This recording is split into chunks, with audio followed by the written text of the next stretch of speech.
Olá pessoal, meu nome é Vitor Matos e eu sou estudante de fisioterapia.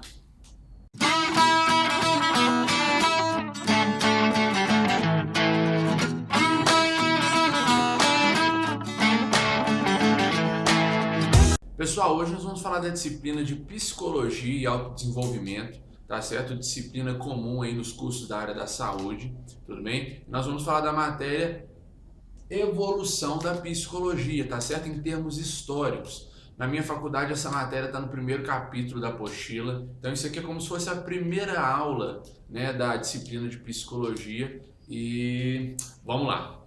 O objetivo aqui, pessoal, é até o final dessa aula nós entendermos como a psicologia surgiu, de onde ela veio, como existiu, tá certo? Então, a gente fica com esse objetivo aí, saber como ela existiu. A etimologia da palavra, pessoal, olha ali, ela carrega dois termos gregos. Tá? O primeiro dela é psique, que refere-se à alma ou à mente, e a segunda é logia, que refere-se ao estudo de. Logo, tratando-se de psicologia, nós vamos falar do estudo da mente, tá bom? Vamos lá. Para falar da evolução dela, pessoal, a gente precisa entender um pouco sobre filosofia, tá certo? Já que o berço da psicologia é a filosofia. A psicologia nasceu dos filósofos, tá certo? E dentre eles nós temos que citar três aqui que são chamados pelos mais sabidos de trio parada dura, né? Que começa com Sócrates. Sócrates foi o primeiro cara a abordar temas filosóficos aí, uma vez que ele traz para nós a realidade da razão, né? O cara começou a falar sobre a razão, começou a diferenciar os seres humanos e os animais, deixando de lado as diferenças físicas, é claro, mas ele disse: nós somos superiores aos animais porque nós pensamos, nós raciocinamos. E ele diz que a razão nos livra da irracionalidade, né, dos nossos instintos primitivos, dos homens pré-históricos, dos bárbaros. Ele disse: nós precisamos ser racionais, pensar, precisamos conversar. Então ele traz para nós a razão como elemento fundamental humano e o diálogo. Nós temos que conversar, dialogar, raciocinar, tá certo? Um cara brilhante, não é, pessoal? Adivinha só, nessa época ele foi morto, tá bom? Acusado de loucura. Olha pra você ver, coisa mais básica do mundo. Mas por que nós temos isso hoje como básico, né, pessoal? A gente pensa assim, um cara foi morto por dizer que os seres humanos são diferentes dos animais porque pensam. Que isso é a coisa mais comum do mundo. Mas se é comum hoje, pessoal, é porque esse cara falou naquela época e foi morto por causa disso. Então nós sabemos que é comum, não é? Então vale a pena entender isso aí. Depois de Sócrates veio Platão. Platão foi aluno de Sócrates, tá bom? Pupilo dele. Em alguns livros a gente acha Platão como Aristóteles, tá bom? É o mesmo cara aqui, ó. Aristóteles. Esse cara aqui, Platão, nasceu em 430 a.C., tá bom? Sócrates nasceu em 470, só para registrar. Mas enfim, Platão ele fala do dualismo. Foi o primeiro cara que relacionou alma e corpo, né? E a funcionalidade disso. Ele disse que a alma era a casa da razão, a razão habitava na alma e, portanto, todo o corpo era subordinado à alma, né? E diz que a alma habitava na cabeça, que a razão habitava na cabeça. Um cara excelente também, não é? Ele também foi o primeiro homem a criar uma instituição de ensino superior no Ocidente. Na época era chamado de a Academia, aonde ele iniciava os estudos nesse sentido lá. Tá certo? Cara maneiro. Outro cara também, Aristóteles. Tá certo? Aristóteles já veio um pouco mais novo, né? Ele nasceu em 380, 370 a.C. E Aristóteles traz para nós a realidade da definição científica, né? E fala também sobre a demonstração científica. Ele diz que para que algo seja ciência, para que faça-se ciência através de alguma coisa, é necessário demonstrar. Olha aqui para vocês verem. Demonstração e definição. Aristóteles veio para deixar de lado aquele tanto de balbucio pessoal que as pessoas faziam, né? As pessoas faziam ciência através de qualquer coisa. Então ele falou, para que isso aqui seja considerado uma caneta, a gente tem que demonstrar, a gente tem que provar que isso de fato é uma caneta. E a gente tem que criar uma definição para isso, que vai ser Pincel, por exemplo. Pincel é a definição de algo que com certeza, que verdadeiramente, através de demonstrações, escreve, né? É uma caneta e tudo mais. Enfim, e ele diz também que tudo aquilo que vive tem alma, né? Até hoje é um tema polêmico, a gente fala sobre isso. Então até os animais têm alma, então até eles vão para o céu e tal. Enfim, não se sabe. Aristóteles disse isso aí, tá? Enfim, pessoal, a gente pode falar que nenhum outro povo ou nação influenciou tanto a nossa cultura ocidental como os gregos, tá bom? Como esses caras aqui, né? Eles trazem para nós esses conceitos básicos aqui, né? Corpo e alma, sobre razão, sobre diálogo, né? Sobre demonstração, definição e tudo mais. Mas se hoje isso é básico, é porque esses caras falaram isso lá na época deles, tá certo? Bom, e aonde que a psicologia entra nisso? Vem comigo. Beleza, olha aqui. Pessoal, a situação começou a piorar um pouco quando a Grécia perdeu sua independência política, tá certo? Acontece que tinha um imperador italiano lá que ele se chamava Constantino e ele iniciou um processo que se chamou Intercessão Romana, aonde ele entrou na Grécia e trouxe para lá todo o seu domínio, né? Todo o seu governo, e junto com ele trouxe a religião, que ele decretou ser universal de seu governo, que era o cristianismo. E eu vou colocar aqui, pessoal, dogmático. Eu, pessoal, como cristão, tenho dificuldade de dizer que isso aqui foi uma coisa ruim, tá bom? Mas prestem atenção nessa palavra aqui, ó, o dogmatismo do cristão foi ruim, porque eles congelaram os estudos, as pesquisas, no sentido de avanço social para nós, tá? Então isso foi ruim, todo o conhecimento daqueles caras, dos gregos e tudo mais, foram aprisionados na igreja. E esse movimento intensificou-se com a Idade Média, período chamado de Idade das Trevas, né? Período das Trevas, aonde a coisa ficou muito ruim. A igreja, o clericismo dominava a política, dominava a economia, a sociedade, tudo estava subordinado à igreja. E acontece que a pesquisa, a filosofia, a psicologia não eram temas acessíveis aos seres humanos, segundo a igreja. Eles falavam que nós não deveríamos nos perguntar sobre o nosso corpo, sobre alma, sobre espírito, que isso pertencia a Deus e não deveria ser questionado pelos seres humanos. Então nós ficamos, congelados durante tempos e anos por causa disso aqui. Foram quase 1000 anos, pessoal. Olha aqui para você ver. Isso aqui aconteceu, a Idade Média passou-se do século V, tá certo? Até o século XIV, mais ou menos. Tá bom?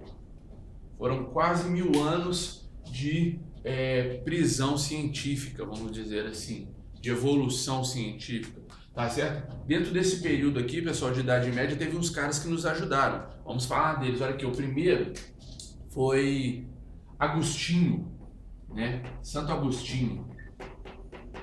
Agostinho pegou os escritos de Platão e começou a falar que legal essa questão de dualismo, alma e corpo, legal, a gente precisa estudar mais sobre isso. Aí foi caminhando para melhorar. Depois de Agostinho, né, Santo Agostinho, veio Tomás de Aquino. Tomás de Aquino agora pegou os escritos de Aristóteles, falou, cara, que legal isso de todos os seres humanos terem corpo, que legal isso de demonstração e definição, a gente precisa estudar mais sobre isso. Tá, bacana. Então no final da Idade Média teve uma revolução que se chamou científica, Revolução Científica, acompanhada do Renascimento. A coisa foi melhorando, pessoal, porque junto com a Revolução Científica e o Renascimento veio a necessidade da razão, a necessidade de luz, né? As pessoas usavam esse tema, os seres humanos precisam de luz e tudo mais, né? E fazendo referência ao conhecimento, à razão. Depois, para ajudar isso aqui, pessoal, para nos ajudar, né, nós da ciência, nós do estudo, chegou a Reforma Protestante. O pincel está ruim. Reforma Protestante, tá bom? Agora, dia 31 de outubro, nós comemoramos 499 anos de reforma. Acontece que um psicopata lá da época chamado Lutero, Martinho Lutero, pregou na igreja de Wittenberg, né? Eu acho, do castelo lá, não tenho certeza se é esse o nome não, mas pregou na igreja lá 95 teses destruindo, esmagando o clericismo da época, evidenciando todos os seus pecados e defeitos, suas corrupções, pregou lá na porta para todo mundo ler, todo mundo que passava via lá exposto a deficiência daquele governo, que era clerical naquela época. Beleza, isso foi ruim, foi tirando o poder da igreja e trazendo poder, a razão, né, aos estudos e tudo mais. Beleza, vem comigo. Beleza, vem cá. A reforma protestante, pessoal, lutou contra o eurocentrismo, a visão eurocêntrica do mundo, né, que falava que nós, os seres humanos, éramos o centro do universo, né? Então a reforma disse, não é bem assim não. Nicolau potencializou a teoria. Olha aqui. Copérnico trouxe para nós o heliocentrismo, né? Ele disse, não pessoal, o Sol é o centro do universo, nós nos movemos a partir dele. Quem que ajudou Nicolau? Olha que esse cara, ó. Quem que foi o cara?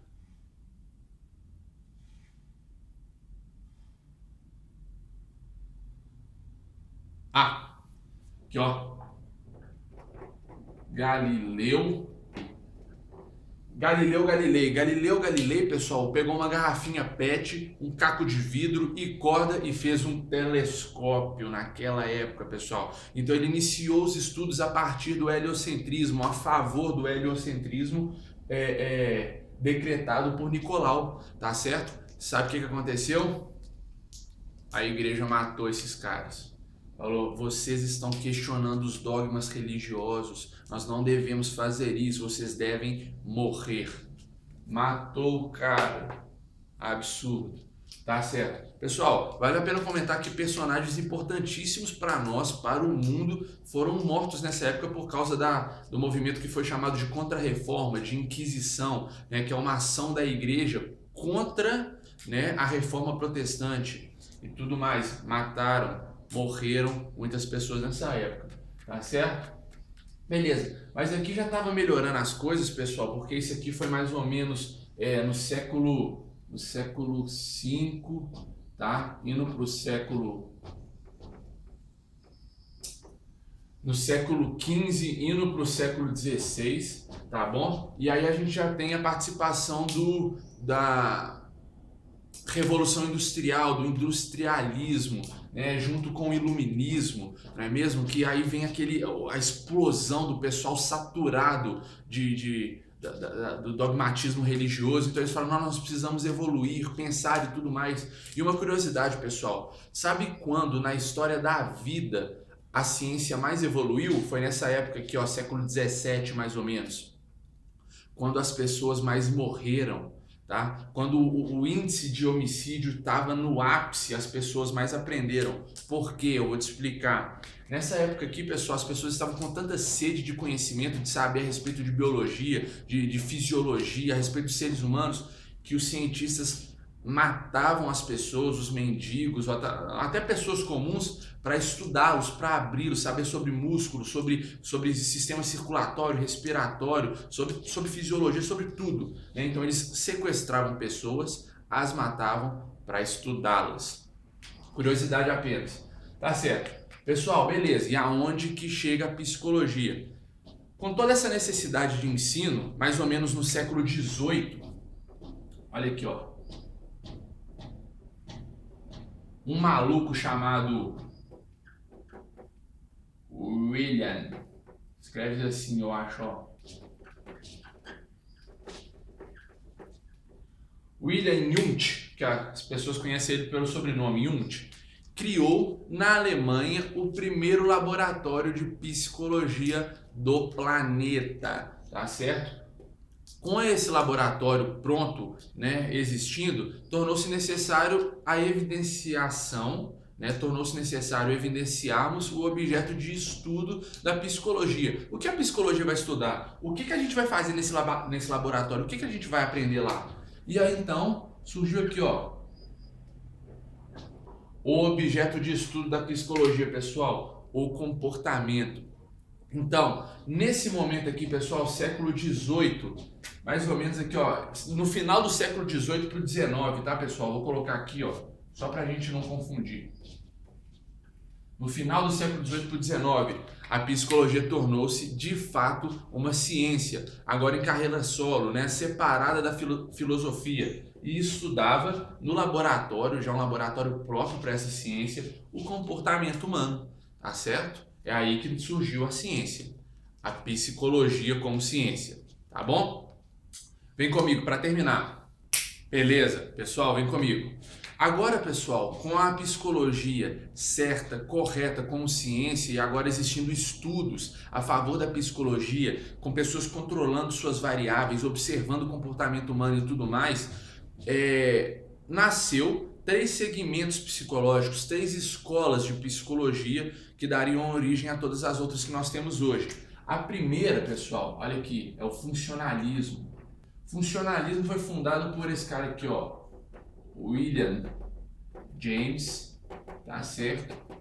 E o William, ele queria estudar a consciência humana, né, sobre a necessidade da consciência para o ser humano se habituar em seu meio, né? O funcionalismo estuda basicamente o que os homens fazem e por que eles fazem, o que a consciência humana os orienta a fazer, por onde eles vão e tudo mais. O funcionalismo fala sobre isso. O segundo, pessoal, o estruturalismo. O estruturalismo, pessoal, foi iniciado por Jung. Lembra que falamos dele? O cara que criou o primeiro laboratório lá, ó, no século XIX? Foi ele que deu início ao segmento estrutural da psicologia. O estruturalismo, assim como o funcionalismo, trata também da consciência, tá certo? Mas fala da consciência em padrões estruturais, como parte do sistema nervoso central, conhecendo suas partes, seus termos, suas ramificações e tudo mais. A terceira, pessoal, é o associacionismo. Essa escola aqui fala de uma lei, né? O cara que... lembrei. Aqui, ó, o cara chama Thorndike. Não sei como pronuncia, mas esse cara aqui deu início ao associacionismo. E acontece que ele criou uma lei que se chama Lei do Efeito, pessoal, que falava do efeito do comportamento humano. Ele disse que a pessoa tende a repetir uma ação quando é recompensada e tende a inibir uma ação quando é repreendida, tá certo? Ele diz que o comportamento humano não passa de associação de ideias, de relacionamento, de motivação e inibição e tudo mais, coisas desse tipo. Tá certo, pessoal? Eu acho que aqui a gente termina a evolução da psicologia, né? Acredito que até aqui a gente conseguiu falar onde ela surgiu, como surgiu e as ramificações dela, tudo bem? Bom, pessoal, é isso aí. A psicologia evoluiu muito com a ajuda desses pensadores, né? Nós não falamos de Descartes, né? Que falou penso, logo existo. Então ele relacionou a existência humana com o fato de pensar, né? Ele foi muito importante para a psicologia. Esteve junto lá com o pessoal na época de Lutero e tudo mais, no século XVI, por aí.